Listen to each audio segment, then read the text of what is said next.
Hello, my name is Sandra Kavanaugh, and I know something about you.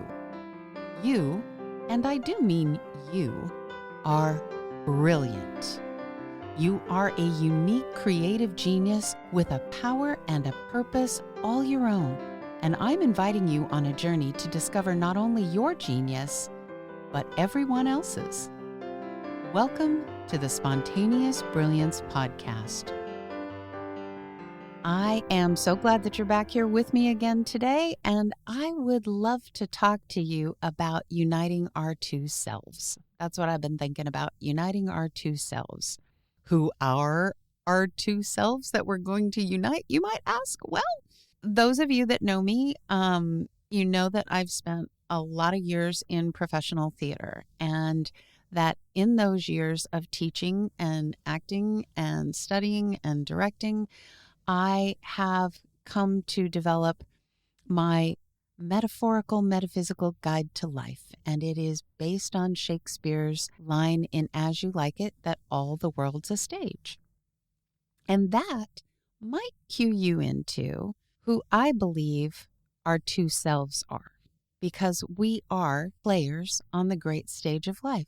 So I believe that the first one of ourselves is that player self. And that player self is pure source energy, our soulful self, that sliver of source energy. That is who we are. That's who we truly are. That's the player. And that player, that soul, is playing a character here on the great stage of life. And that's the second one of ourselves. The personality, the body, the mind, the ego is, in my metaphor, the character that you are playing. That which we see here in this life as us. That's the character. And the funny thing about playing this role on the great stage of life is that the second we step into the role, we get amnesia. We forget who we truly are. We forget what we came here to do. We forget that we are to be engaged in an active relationship with ourselves, our two selves. When they are completely engaged and in full relationship and communicating constantly with one another and trusting one another, when the character is trusting that the player knows what it's doing, then we are having a beautiful, successful performance here on the great stage of life. But much of the time, we think of the soul as other, the egoic personality that's here as the character. We think that our soul is somewhere else, somewhere other, kind of detached for us, and that it's something that we're going to reconnect to when we die. Then the soul takes back over. But for the meantime, we're here and the ego is in charge. Our mind is in charge. This person is in charge of what's going on here and what we're meant to do. But that's kind of like a character thinking that the actor is down the street somewhere else or waiting off stage for them to finish playing their role. It doesn't make any sense. Or another way that I like to put it is it's like a plane thinking that the pilot's just some guy along for the ride and that it's flying itself. That's the ego taking charge. When you feel separated from the soul, when you feel separated from source, when you feel, that old adage, when you feel separate from God, who moved? There is no separation. But we actually teach ourselves to think as though we're separate. After we're born, we start to learn fear, and then we start to learn how to protect ourselves from the things we're afraid of. That's why Dr. Sue Morter calls our egoic self, our character here, she calls it the protective personality. And that protecting is born out of fear. We think of the ego, a lot of times we think of that term as a pejorative, like the ego is a bad thing. When somebody says, oh, you've got a big ego, well, that just means the ego is in hyperprotective mode. The protective personality is really going for it. But it's protecting us based on its understanding of who and what we are and who and what we should be afraid of, right? And those are what create the presets that I think of, like preconceptions, expectations, judgments, limiting beliefs, right? I'm not good at that. There's no point. Why even try? There must be something wrong with me. Some people just aren't meant to win. What if I don't get it? What, blah, blah, blah. And these limiting beliefs, they become the myths we use to explain what's possible or isn't possible for us to be or do or have. The limiting beliefs, they explain the whys in our lives, and we love whys. Why feeds our ego. It makes us feel secure. If we know why, then we think we understand. If we know why something is happening, then we understand it. And then our egoic self, this character, feels safer. Okay, I have 4 stories and 4 keys to uniting ourselves. The 4 keys to uniting ourselves are actually 3 keys and 1 key to the key. But I'm going to tell you 4 stories about those 4 keys, and they come from 4 wise guys. Okay, so the first key, which is the key to the other keys, I'll show you how that is. In this story is about my beloved partner, Rex. He and I have been together for a very long time.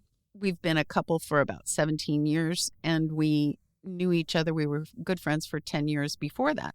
When we became a couple, I really subjected Rex to a lot of deep philosophical debates. Like, I love to get in and dig around in big issues and have these deep philosophical conversations. That kind of stuff is just conversational crack for me. And Rex was willing to really dig in there with me. And so we would sit over the dinner table and just have these great deep conversations. But in every conversation, there came a point, usually late in the conversation, when I would get super animated and want to be making a point, and I would go, well, why is this? Well, what do you think? Well, why? And Rex would inevitably say, there is no why. Why is a non-question. Ask that a different way. And I would be like, are you joking? Dude, what are you talking about? And I would think that he was just trying to win the argument or stop me from heading down my inevitably successful path of winning this debate. So I spent probably 2 years just being really ticked off every time he would say that, because he was like, there is no why. Ask it another way. Why is a non-question. What are you talking about? Why is a perfectly good question, and I want to ask it. But then one day I was teaching acting, which I was always teaching acting, but one day I actually heard myself when I was talking with actors who were really, they were frustrated, and they were trying to figure out what the motivation was behind what their character was doing. They were like, I don't understand why I'm doing this. Why, I being the character they were playing, I don't understand why I'm doing this right now. Why am I trying to do this? What am I trying to do? Why am I doing that? And I don't get why. And I just stopped him, and I was like, why is not helping you? Why is unplayable? You can't play why. You have to focus on what. What do they truly want? What are you going to do about it? And how are you going to go about doing that? Why isn't going to help you? Why is inactive? Why is a question for the mind? And then I went, oh, that's what he was saying. That's what Rex meant. Hello, he's a smart guy. Duh. Rex was right. Why is a non-question. It is a question for the mind. It is a question for the ego. It only creates justification. It's about validation, explanation, justification. Think about it. Can you think of a why question for yourself that isn't that? Just think about it for a second. Why? Who cares? Your ego cares. Your ego cares that it's got a justification, that it's got some validation, that it's got some way around the fear. Why did they do that? Who cares?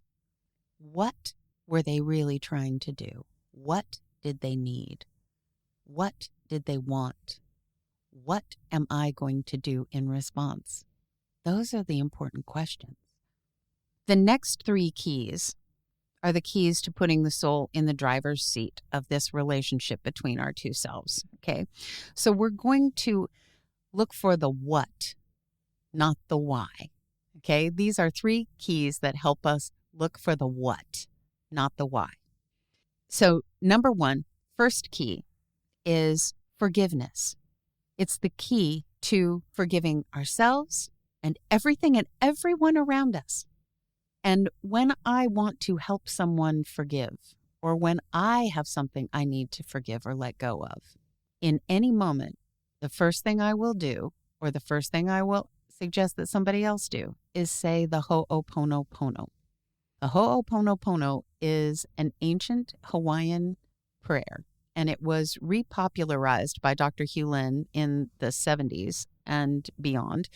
And Hugh Lin was he was a psychiatrist at a psychiatric correctional facility, and it was apparently a really terrible place to be, either as an employee or as someone who was a resident of the institution. And when he was put in charge of this institution, the legend goes that he went in every day and would go into his office and would open the files of the staff, each staff member, and each patient. And he would say the Ho'oponopono for that person every day, for each of those people every day.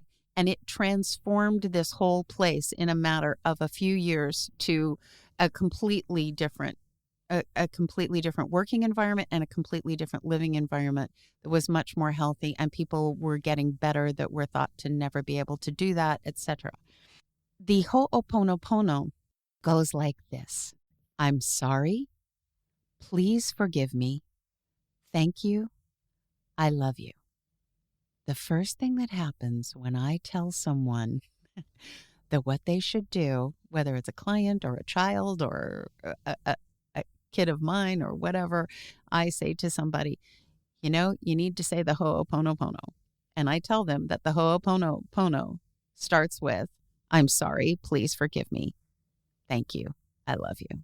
The first thing out of their mouth is, why do I have to be sorry? What am I sorry for? What did I do? I don't need to be forgiven. Why am I being forgiven? What? Do you hear the why? Right? First thing the ego does is it wants to know why it has to be forgiven or be sorry. And that's a misunderstanding of what we truly are. We are not our ego.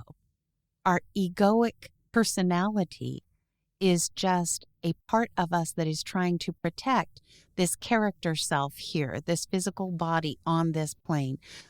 But who we truly are is that soulful self, and that soulful self is pure source energy. We are pure source energy. The Ho'oponopono is not designed to make somebody think their way to forgiveness. It is just designed to shift the energy. The prayer is energy. We are energy. Everything is energy. It's about shifting the energy. So all I'm going to say about the Ho'oponopono, well, it's probably not all I'm going to say because you guys know I talk a lot, but the main point I want to make about the Ho'oponopono is it's not about logically working our way to a different state. It's about allowing the energy to shift to pure forgiveness. Because remember, this key is forgiveness. And you remember the thing that people used to say all the time about, well, they probably do still say it, that forgiveness is not about the person that you're forgiving. Forgiveness is about letting go of the pain that it's causing you, holding that anger or resentment or whatever for whatever was done to you. The Ho'oponopono takes that a step further. You're just releasing any attachment to knowing how this is going to take place. It's shifting energy. You could be saying, I'm sorry for the pain that we are both in. Please forgive me for anything that I have done, past, present, or future, known or unknown, that in any way contributed to this. Thank you for all that you have brought into the world by being here. Thank you for all that you've brought into my world by giving me an opportunity to work through this. I love you for all that you are and all that you bring. Who knows? I mean, I just filled in extra words. You don't have to even fill in extra words. You don't have to have anything between those things. You just have to allow the energy to shift. And if you'll just say it to yourself until you feel that energy shift, it's amazing what the transformation will be. So, okay, So Dr. Hugh Len is my second wise guy, and the key is forgiveness. And Hugh Len said, the only purpose in our life, the only purpose in your life and in mine, is the restoration of our identity, our mind, back to its original state of void or zero, as Buddha would say, of purity of heart, as Jesus would say, and of blank, as Shakespeare would say, through nonstop cleaning. So he's just looking at the Ho'oponopono as cleaning, as clearing away the stuff we're hanging on to, the stuff we're holding on to. So the next key is gratitude. And I've told this story before in a podcast already. So if you've heard it, either plug your ears or I'll try to tell it with a little bit of variety. Quite a few years ago, back in, I think, 2006, the Dalai Lama came to Idaho, to Sun Valley, Idaho, to do some huge productions, huge conversations on compassion. And he did one day with 10,000 adults, and he did a second day in a giant improvisational conversation with 8,000 kids. And that was my job, to create that big production. And when he was in that giant improvisational conversation with 8,000 kids, one of the kids asked him, how can you have compassion for someone who is so terrible to you, like the people in Tibet? You've been run out of your country of Tibet at 14 years old. If those people could get their hands on you now, they would kill you. So how can you have compassion for someone like that? And the Dalai Lama said, friends are easy. Friends are good. Friends are easy. It's easy to love someone who's easy to love. But that person who causes us so much pain that our heart has to evolve to be bigger than the pain they caused, than the pain they bring. Our heart has to expand. That person is our sacred friend, and we should be grateful, have gratitude for our sacred friend. Oh, wow. Yeah. Okay. And I tell that story over and over again because it is a mind-blowing reframing of the challenging people in our lives, right? Your sacred friend.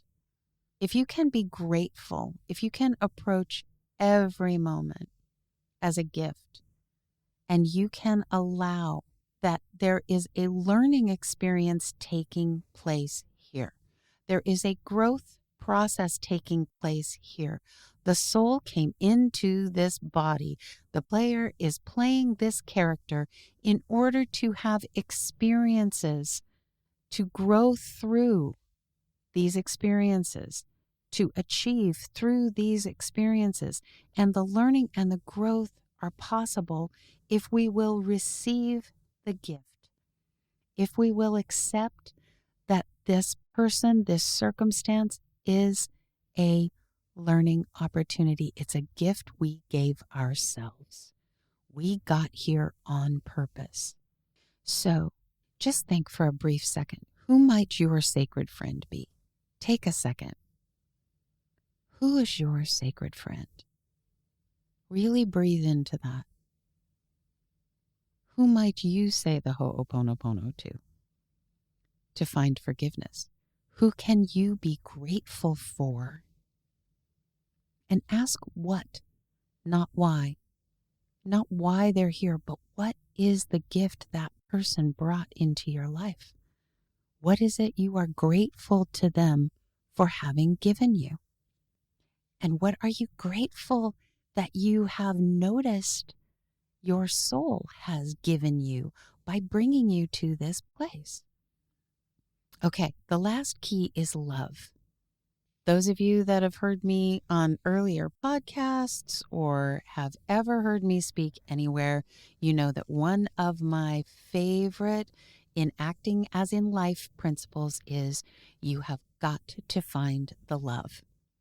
And so this wise guy is my favorite acting teacher from way back when, who was a very dapper, mustachioed Italian guy who seemed to be British, like a British professor with his tweed jacket and his patches on the elbows. And he was a brilliant acting teacher. And part of the reason he was such a brilliant acting teacher is because the man spoke in sound bites.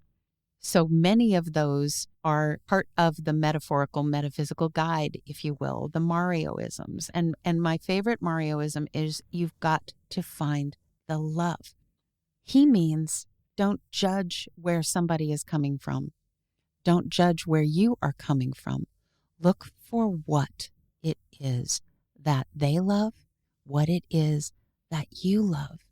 That's what drives you, what you love. We can't take for granted that we know what we love. We have to look within. We have to look for what it is that we truly, truly want. What do we believe is our passion, our purpose, our reason for being here? What are we here to be, do, and share? And most of us actually put most of our energy into explaining to ourselves why we can't have what we love, or why we won't pursue our passion, or why we can't or shouldn't want our dream. And that's where we get frustration. When you feel frustration or you feel fear around your dreams, you're blocking. Okay? If you're asking why, you're blocking. And what happens when we block? It's not good. Okay, that's a no-no. We remember here, we offer, we accept, we do not block. Okay?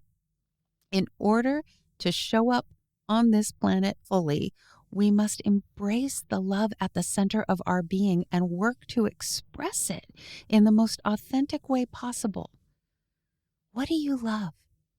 What do you desire? If you have a deep desire that you won't allow yourself to move forward to because of a bunch of whys, it won't work, that's where you're going to find yourself in pain. So just find the love and then move toward it. Take action steps. Take action steps. My work is always about bringing people to the intersection of creative imagination, personal responsibility, and inspired action. You have got to take steps in the direction of your dream. Joseph Campbell said, "The privilege of a lifetime is being who you are." I love that. Okay.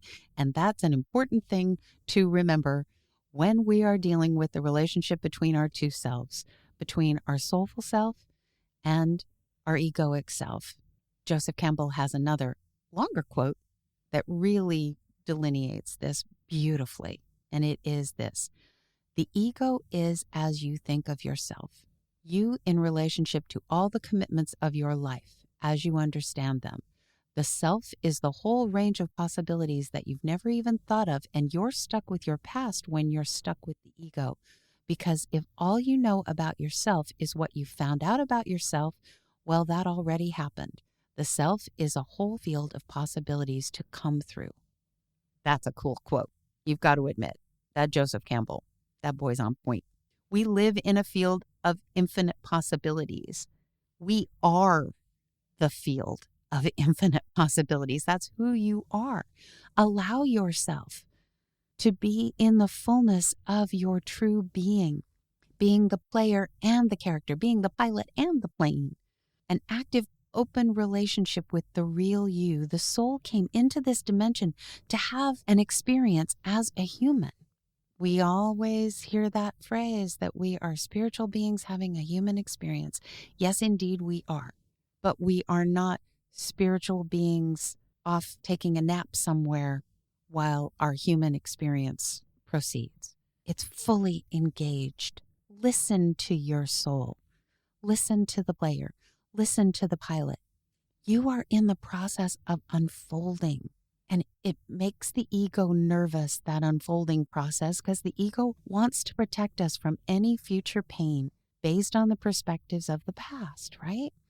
Another wonderful, wonderful quote from Richard Bach's Illusions is, "What the caterpillar calls the end of the world, the master calls a butterfly." We have so much fear about what comes next. But as you think, so shall you be, right? That's what Proverbs says. If you think of yourself to be the soul, then that's what you will notice. If you realize that your soul is here playing this role on the great stage of life in, as, and through you, then you can stop with the idea of separation. Remember how we used to always go when you're a kid and in Sunday school, there's the what would Jesus do question, right? Right? Okay, so we can transform that into what would my soul do? What does my soul want to do? What is my soul trying to teach me? What am I here to experience in this moment? What am I owning in this moment? What is my soul here to experience in this moment? The soul started this process in order to experience this life. And in order for you to fully experience this life, you have to let go of control. You have to get the egoic self to let go of control. You came into this life in a supreme act of trust. You are not what you do. You came here to do. You're not what you have. You came here to experience having. You are not what others think of you. You're not even what you think of you. You are you. You are the soulful self. You are the sliver of source that came here to experience. So what if you start to think, decide, and act as the soulful self?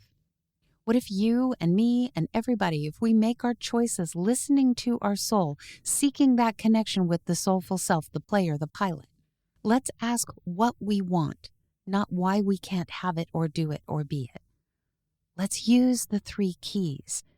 Let's use forgiveness of ourselves, of everyone, of everything, without having to know why. Let's use gratitude, being grateful for the gift in every moment, knowing that each and everything that shows up in our lives is here for our purpose, for us, not to us, right? The universe never blocks, it only offers, it only gives us what we need and want. And let's use love. Let's know that the question to ask ourselves is, where's the love? I've got to find the love. What is it that I love?